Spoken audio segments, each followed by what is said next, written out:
Inside an empty store, Carol tries to consume any medicine or energy drink she can find to stay awake. Outside, dangerous forces keep pounding on the door, trying to reach her.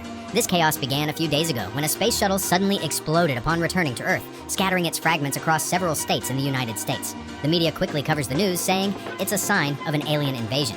Most people are scared and avoid touching the wreckage, but there are many opportunists selling it on eBay. Tucker, head of the Centers for Disease Control, arrives at one of the crash sites to inspect it. He discovers that a fragment is contaminated with a mysterious organism that can withstand high levels of radiation and multiply rapidly, suggesting it is from another planet.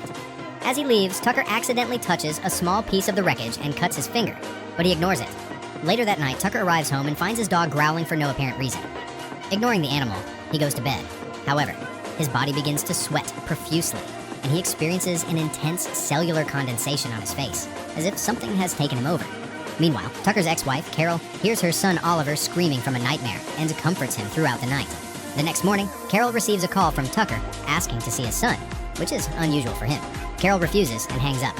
Afterward, she drops Oliver off at school and heads to her office, where she works as a psychiatrist. On the way, she runs into her best friend Ben, who offers her a ride. Ben, a doctor, tells her that the government is hiding something, as all the investigators from the crash site have resigned.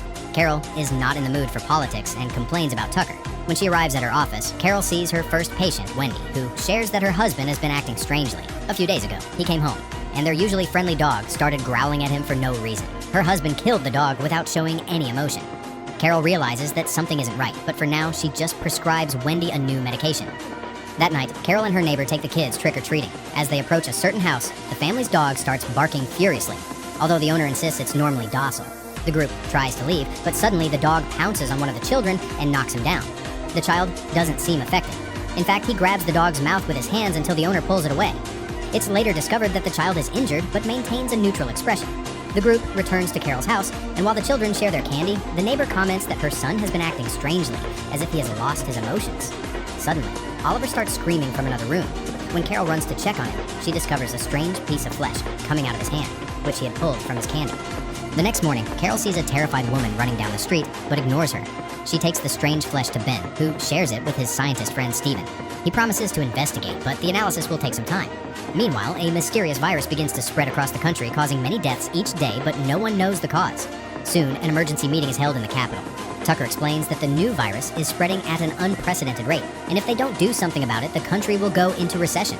When some researchers ask for a possible solution, Tucker says the only way to stop the spread is to conduct a mass inoculation program. Meanwhile, many infected waiters vomit directly into the tea they are about to serve to the guests. After leaving the hospital, Carol sees a homeless man having convulsions on the street, but unlike the terrified woman, he is being helped. When she arrives at her office, Carol is surprised to find Wendy's husband, who refuses to leave until he sees his wife. He also shows no emotion while speaking. Carol calls Wendy to warn her and saves her from entering the building. Wendy then takes a taxi to her sister's house. Later that night, Carol reluctantly decides to let Oliver spend time with Tucker, as it is his right as a father. On the way to Tucker's house, a terrified woman suddenly appears in the middle of the road. Fortunately, Carol breaks in time. The woman desperately asks for help, insisting that something terrible is about to happen. But before she can give more details, a car hits her. Carol notices that the driver maintains a neutral expression during the horrible accident. When the police arrive at the scene, Carol wants to testify against him, but the police chief simply tells her to go home, assuring her that they have everything under control, which Carol finds very strange. Moments later, Carol drops Oliver off at Tucker's house, noticing that her ex-husband doesn't show much emotion before she leaves. Later, she meets up with Ben to attend a very elegant party, where they have a philosophical conversation with the diplomat Belichick, his wife Ludmila, and Dr. Urish. After the party, Ben takes Carol home and tries to kiss her, but Carol interrupts the kiss because she doesn't want to ruin their friendship. Once inside the house, Carol sends a message to Oliver and suddenly hears someone at the door. She opens it slightly and finds a man asking census questions, which is strange for that time of night. Carol tries to close the door, but the man sticks his hand in, starting a struggle between them. In the end, Carol manages to win and close the door, causing the man to leave. Meanwhile, Oliver is playing with his friend Jean, who comments that his father is behaving strangely. Oliver feels the same way about his own father. When he gets home, Oliver finds Tucker preparing a special drink for him. The next morning, Carol notices that many people on the streets have vacant stares, as if their souls have been stolen. Upon arriving at her office, she is surprised to learn that all her patients have canceled their appointments for the day. Carol tries to call Wendy, but her husband answers, saying that everything is fine. This makes Carol reflect on what she has been seeing and realize that the virus is controlling people. As Carol begins to research this, her secretary startles her by offering her tea. Before drinking, Carol receives a call from Ben, informing her that the test results for the strange skin are ready. Carol goes immediately to the lab, where Steven explains that the skin sample is composed of various molecular spores that take control of the human brain during sleep and alter the genetic code, making the person unstable. This means that to avoid infection, they must stay awake until they find a cure. At that moment, Ludmila calls Ben, saying that Urish is acting strangely. This makes the trio rush immediately to his house. On the way, Carol notices long lines on the streets where people are waiting to be vaccinated against the new virus. When they arrive at Urish's house, they find him in bed, undergoing a grotesque transformation. Carol tries to take a photo, but suddenly the monstrous man wakes up and attacks her. Ben quickly pushes Urish away, who begins to vomit a strange liquid and dies. After that, Carol becomes very worried about the possibility that her son is in danger, exposed to this chaos. Carol rushes to Tucker's house to find Oliver. When she arrives, she finds Tucker in a meeting with his associates and immediately asks for her son. Tucker says that Oliver is playing at Jean's house, but Carol doesn't believe him and starts searching the house for Oliver. At that moment, the men from the meeting surround Carol, who gets scared and tries to flee. Tucker quickly tackles her to the ground and tries to infect her with his saliva. Fortunately, Carol manages to push him off and escapes through the back door. She tries to ask the neighbors for help, but discovers they are also infected. She reaches her car, but finds the road blocked on all sides and ends up crashing. After getting out of the car, she is chased by a group of infected people. She finally reaches the main avenue and tries to ask for help, but everyone ignores her. Desperate, she decides to enter a subway station. Carol takes the train and finds it full of passengers with the same vacant expressions. At that moment, her phone rings and she sees a message from Oliver asking her to save him because Tucker has hidden him somewhere. This leaves Carol on the verge of a breakdown.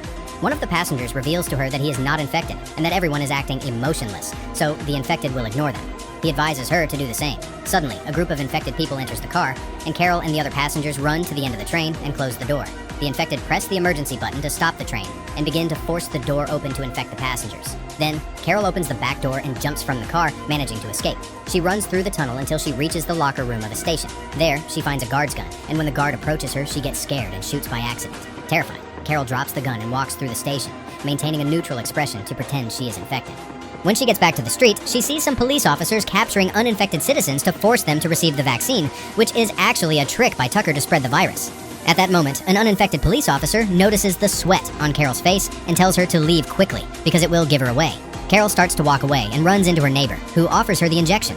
Fortunately, Carol's act convinces her neighbor that she has already been vaccinated. Then Carol goes to Tucker's house but finds it empty. She leaves a message for Oliver before leaving again. On her way, she encounters a group of people watching as a couple takes their own lives. Carol makes sure not to react and continues walking until she reaches the Belisek mansion, where Ben and Steven are still conducting some tests. After a brief discussion, Ben decides to help Carol find her son, while Steven and his assistant prepare to travel to Fort Detrick in Maryland to find a cure for the virus. They also decide to stay awake for fear of having been infected if they sleep. At that moment, Belicek returns and Ludmila greets him with a hug, but Belicek is infected and worried about possible intruders, so he lets a group of guards in. Fortunately, Carol and the others see this on the security cameras and escape through the back door. Upon reaching the streets, they notice Wendy being forcibly taken away by infected police officers. Wendy tries to resist, screaming that she has slept and is still fine, but the police beat her anyway. The group splits up. Carol and Ben talk about Wendy's words and deduce that somehow Wendy developed immunity to the virus. Then, the pair finds a dead police officer on the ground and steals his car, heading to Carol's office. There, they start searching for Wendy's medical profile. Ben discovers that Wendy suffered from a brain disease called encephalitis, which is why she is immune. The virus only attacks healthy brains to feed and multiply. Ben calls Steven at the lab to give him this new information, while Carol receives another message from Oliver, mentioning that he is being held at his grandmother's house in Baltimore.